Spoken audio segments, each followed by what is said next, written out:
प्यारे बच्चों, मैं आज सामाजिक विज्ञान की जो आपकी 4 पुस्तकें मिली हैं उनमें से 2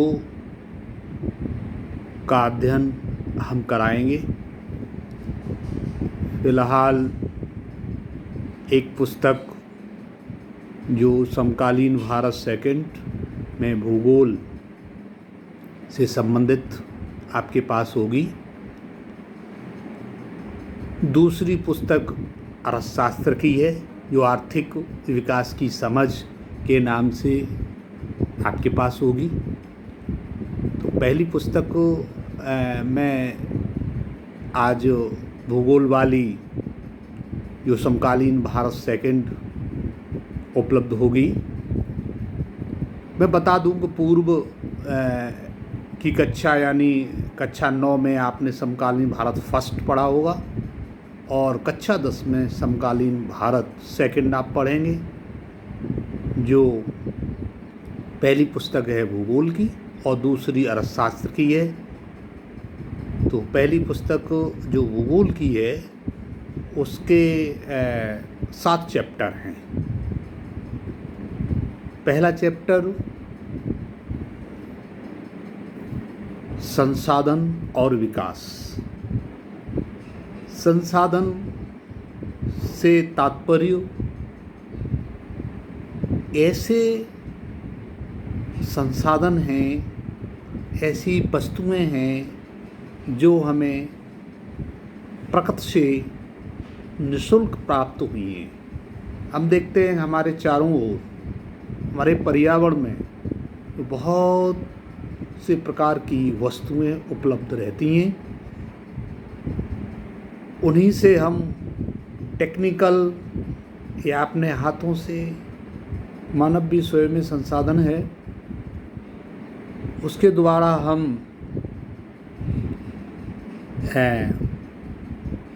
उसका अपने जीवन की आवश्यकताओं पूर्ति के लिए उसमें विकास करते हैं, विकसित करते हैं। जैसे हम अपने आसपास पाते हैं, जैसे हमारे पास पेड़ पौधे हैं,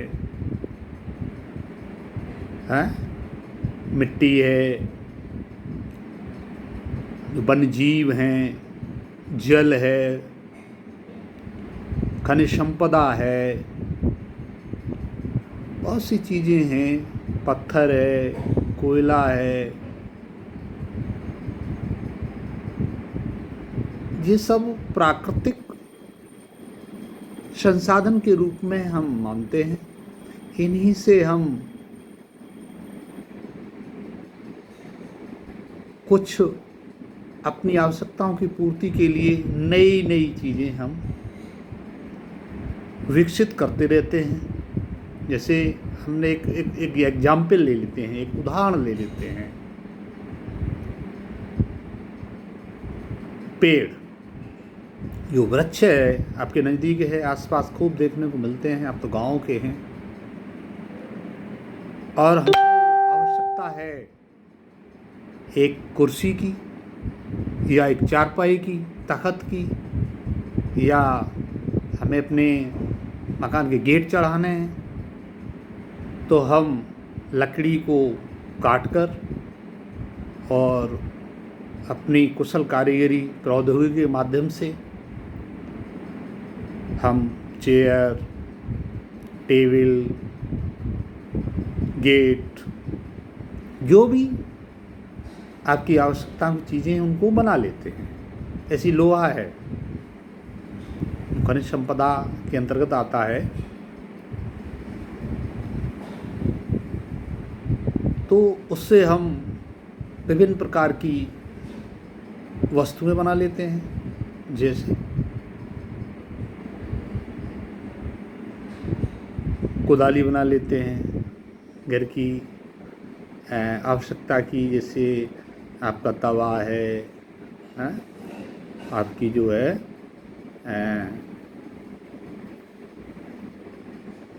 चिमटा है, और भी कृषक उपकरण हैं।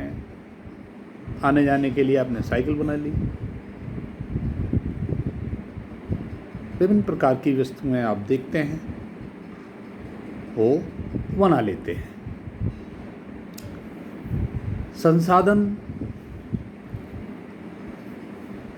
दो प्रकार के हम मानते हैं, प्राकृतिक संसाधन और मानवीय संसाधन। प्राकृतिक संसाधनों में ये नवीकरण संसाधन और अवनवीकरण संसाधन।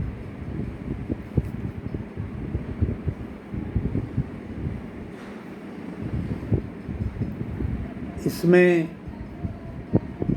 आप एक चीज़ देखते हैं,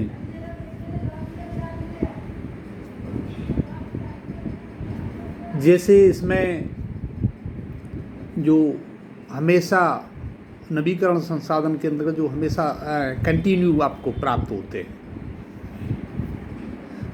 सतत अथवा प्रवाह यानी चलते रहते हैं, जैसे पवन, जल, देखा है आपने। और इसी में आप देखते हैं कुछ चीज़ें हम प्राकृतिक, जैसे वनस्पत, जंगल, जीव, वन्य जीव जो भी हैं वो आ जाते हैं।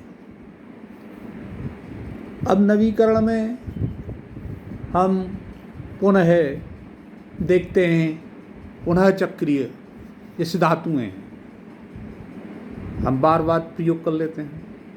अभी कुदाली बना ली, फिर गला के हमने जो है एक चमटा बना लिया, खुरपी बना ली। कुछ ऐसे होते हैं जो अचक्रीय हैं,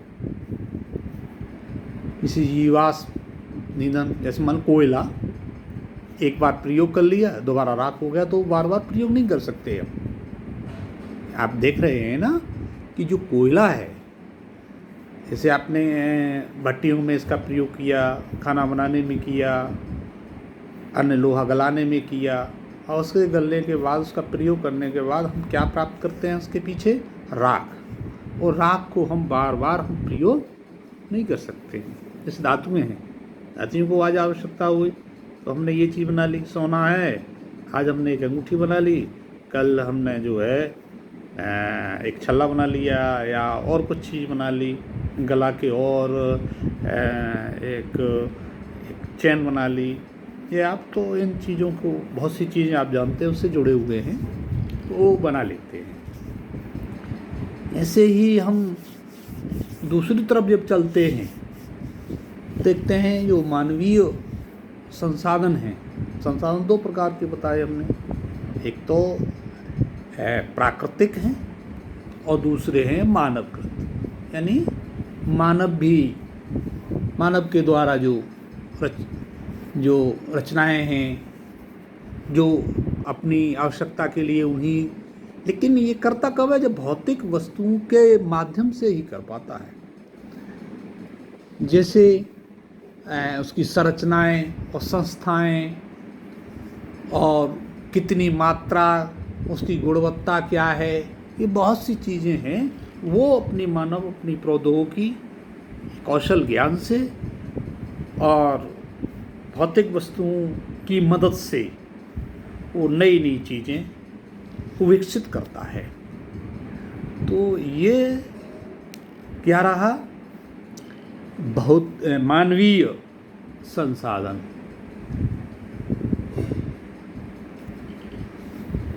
क्या आप भी अन्य बहुत से लोगों की तरह संसाधन को प्राकृतिक उपहार समझते हैं? ऐसा नहीं। संसाधन मानव क्रियाओं का परिणाम है, मानवीय क्रियाओं का परिणाम है। जैसे मानव ना लगे, मानव भी स्वयं संसाधन है, तो मानव अपने ज्ञान और से जो है एक नई नई चीज़ें डेवलप करता है।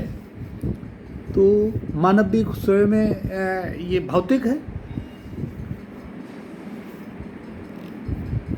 यानी कहने का मतलब है मानव स्वयं जो है संसाधनों का महत्वपूर्ण हिस्सा है।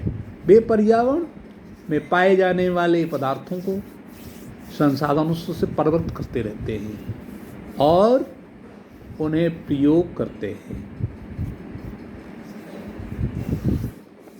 तो ये आज बहुत सी चीज़ें मैंने आपको थोड़ा सा संसाधन के बारे में बताया, संसाधन क्या है और कितने प्रकार के हैं, उनसे कैसे हम विकास कर सकते हैं। मानव ने आज विकास काफ़ी किया है, वो सिर्फ और सिर्फ संसाधनों के माध्यम से ही किया है। जिस देश में संसाधन अधिक हैं, यदि वहाँ के निवासी अशिक्षित हैं, अकुशल हैं, तकनीकी ज्ञान नहीं है, तो वो राष्ट्र कभी भी विकसित नहीं हो सकता। तभी तो इस चैप्टर में संसाधन और विकास साथ साथ जोड़े गए हैं, ताकि आप भी समझ लें कि संसाधन कितने महत्वपूर्ण हैं। हमें संसाधनों की रक्षा करनी है, उनका भरपूर प्रयोग करना है, खूब दोहन करना है, लेकिन सीमितता के आधार पर। अविवेकपूर्ण यदि उनका प्रयोग किया गया तो संसाधन ज़्यादा दिन तक नहीं टिकते हैं। क्यों? कि ये प्राकृतिक उपहार और भेंट हैं, ये प्रकृति ने हमको निःशुल्क दिए हैं। बताओ, पानी हमको मिलता है, कोयला मिलता है, सोना चांदी तेल, ये सब क्या है? मिट्टी। आगे पढ़ेंगे, आगे तमाम संसाधन, आपके खनिज संसाधन आएंगे, भूमि संसाधन आएगा, जल संसाधन का भी आप आगे चैप्टरों में जिक्र करेंगे। तो मेरा मकसद ये है कि जो भी संसाधन हैं सब आपके आसपास हैं, आपके पर्यावरण में उपलब्ध हैं, उनका आपको आप चाहें तो सूची बनाएं, फिर उन पर देखें, उनकी निगरानी करें, उनकी गुणवत्ता के बारे में जानें, और यदि कहीं किसी तरह की कोई नई सोच आती है तो आपस में जिक्र करें, हमसे प्रश्न करें, हम आपको उत्तर देंगे। आप जिज्ञासु बने, हम जिज्ञासा आपकी पूरी सॉल्व करने की कोशिश करेंगे। संसाधन जो चैप्टर फर्स्ट दिया गया है उत्तर प्रदेश बोर्ड ने, वो बहुत ही महत्वपूर्ण चैप्टर है। सारा जीवन व्यक्ति का, सारे देशों के लोगों का संसाधनों पर निर्भर है। कहीं कहीं अब मैं एक उदाहरण देता हूँ, विकसित देशों के पास संसाधनों की कमी होते हुए भी आज वो विकसित क्यों हैं? क्योंकि वो हमसे ज़्यादा पढ़े लिखे हैं। वो वहाँ की जो अधिकांश से जो जनसंख्या है वो 100% शिक्षित है, और शिक्षित के साथ साथ तकनीकी ज्ञान में हमसे बहुत आगे है। बहुत पहले हमें ही लोहे की वस्तुओं से नमक और सोन पपड़ी इत्यादि खा लेते थे, और वो लोहा का जो कबाड़ का लोहा था दूसरे देशों में चला गया, और वहाँ से नए नए पुर्जे, हथियार,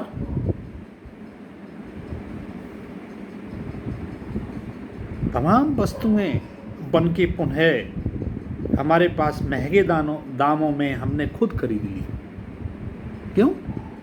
कि हमें उनसे वस्तुएं बनाने का कोई, उन ऐसे कबाड़ से बनाने का कोई ज्ञान नहीं था। आज हम धीरे धीरे उस कबाड़ से सरिया, गटर, विभिन्न प्रकार के पुर्जे, यातायात के साधनों की जैसे साइकिल, मोटरसाइकिल, या अन्य तमाम जो वस्तुएं हैं, एग्रीकल्चर के जो उपकरण हैं, टूल्स हैं, उनमें उनका प्रयोग खूब किया जाने लगा है। आज हम बहुत आगे हैं। तो इस चैप्टर का मकसद मेरे हिसाब से वो इसीलिए दिया गया है कि जो भी संसाधन हैं उनका ठीक से विवेकपूर्ण दोहन किया जाए और उनका भविष्य में खूब उपयोग करके इस देश की विकास में किया जाए। बहुत अच्छा ये चैप्टर है। इससे जो भी समस्याएं हों, जब भी हों, हमसे निसंकोच आप पूछें। हम वीडियो के माध्यम से हमको डाल दें, फ़ोन से माध्यम से प्रश्न करें, हम आपको उत्तर देंगे और इसकी ज़्यादा विस्तृत जो विस्तृत जानकारी जो आपको देंगे, हम जब क्लास लगेगी पुनः देंगे। और इम्पोर्टेंट्स इसके जो टिप्स हैं वो देंगे और कुछ आपको महत्वपूर्ण जो प्रश्न होंगे उनको हम अपने शब्दों में आपको जो अभ्यास पुस्तिका है उसमें नोट भी कराएंगे। ठीक, कल हम फिर इसी चैप्टर को, अभी आज रेफरेंस दिया है, मैंने समझाया है कि संसाधन क्या है और हम कैसे इससे हम विकास कर सकते हैं, हमारा राष्ट्र कैसे विकास कर सकता है, और आगे हम कल बताएंगे। थैंक यू, धन्यवाद।